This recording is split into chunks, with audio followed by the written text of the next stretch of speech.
So as well as using pads on your scalp, you can also use it on your skin. And this is an exfoliator. So my recommendation is that you start slowly and build up. Use it 2 or 3 times a week if you want to, because it can be so fantastic. This evening, Dorcas and I are going to be double cleansing our makeup off.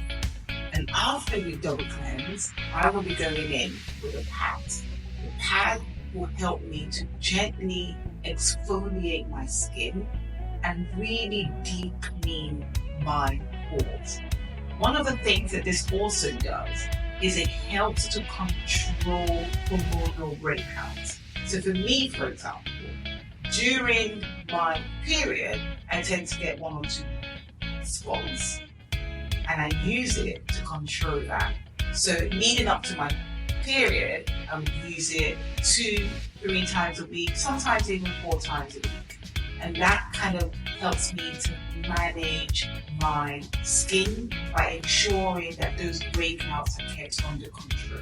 And salicylic acid pads are known for that.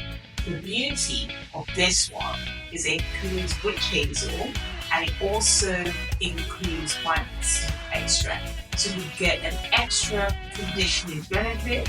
You also get that extra glow from using the pads. So it gives you that glow, helps to manage breakout, really deep cleanses your pores too.